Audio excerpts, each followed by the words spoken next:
Hello and welcome back to my home renovation project.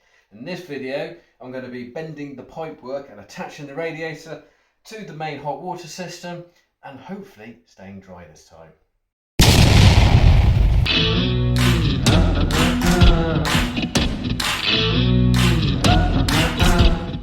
This is the TRV here, for example.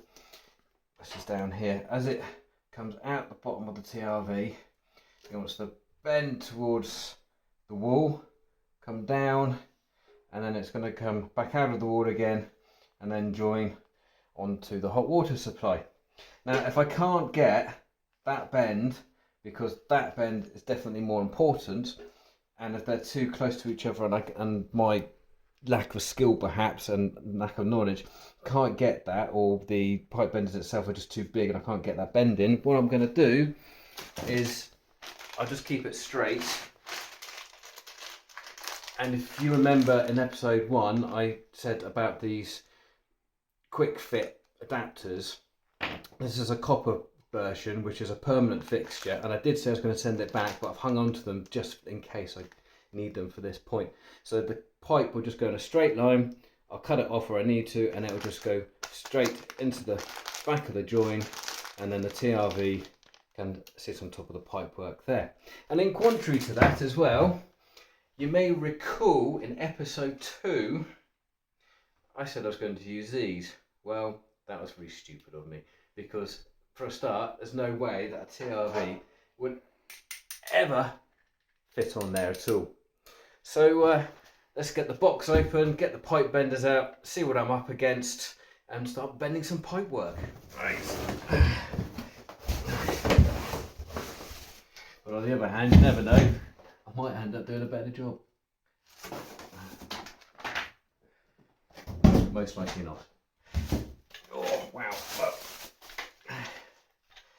Okay. So, just got a bog standard pipe bender. I don't actually know what a lot of these bits are called on here, to be honest, so, but these are the bending blocks, and they help when you put the pipe work in and you bend it. Sits on the top and it will help bend the pipe so you don't get any crushing points in it. I think I'm going to have a couple of dummy tries just so I can get used to the how it actually works, teach myself quickly how to use it, and then I'll come back and show you.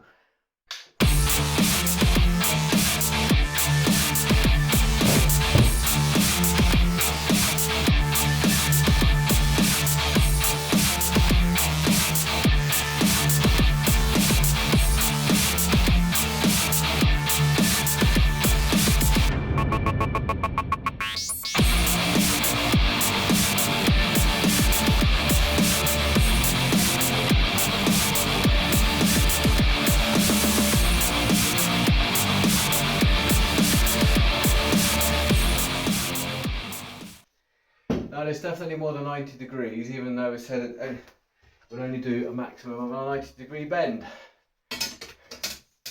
Yeah. So that's the first piece trashed then, isn't it? Right, let's try this again then.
TV plumber's built like a... I'm going to bend this stuff all day. Not like us wimpy electricians that just chop cable.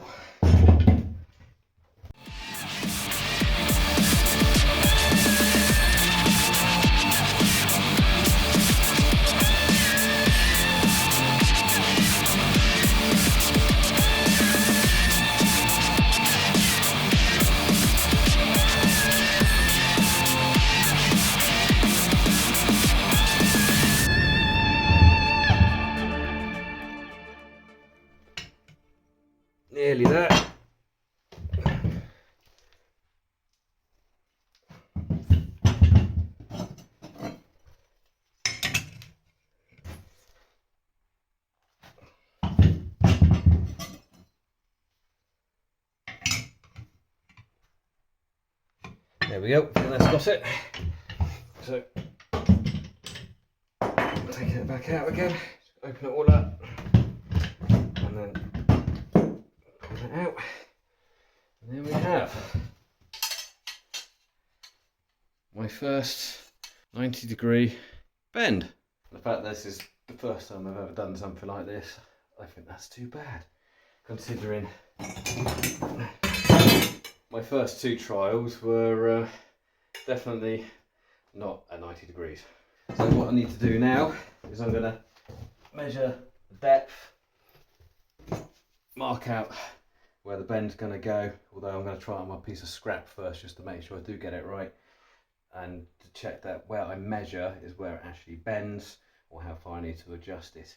So after much cursing, effing and blinding, I've come to the realisation that that is definitely a skill in its own, and it's not one that I have.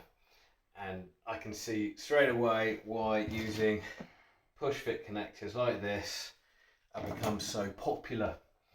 And as you can see here, this is my result. So I dismantle it.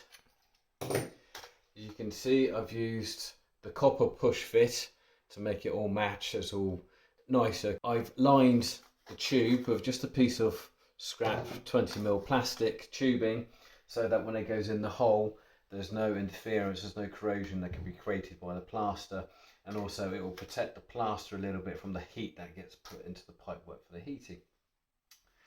I've used a push fit connector on the bottom. Now with these ones, you always got to make sure that once you've inserted them, that you twist it to make sure they do up tight. Otherwise they will just pop off, because once they're like that, you just need a little bit of a, I could just show you here, so if I undo this one, see the little gland on the end there, so you literally just pull back and it just pops straight out, so you've got to make sure that that's done up, so that can't happen. So, and obviously then the TRV connector will go on the top there, and it all just fits in there. And I've just done this all very loosely at the moment, so I can nip it all up, because what I'm going to have to do is I'm going to have to refreeze this pipe again, undo the nut here with my stopper on it, and then reconnect it there.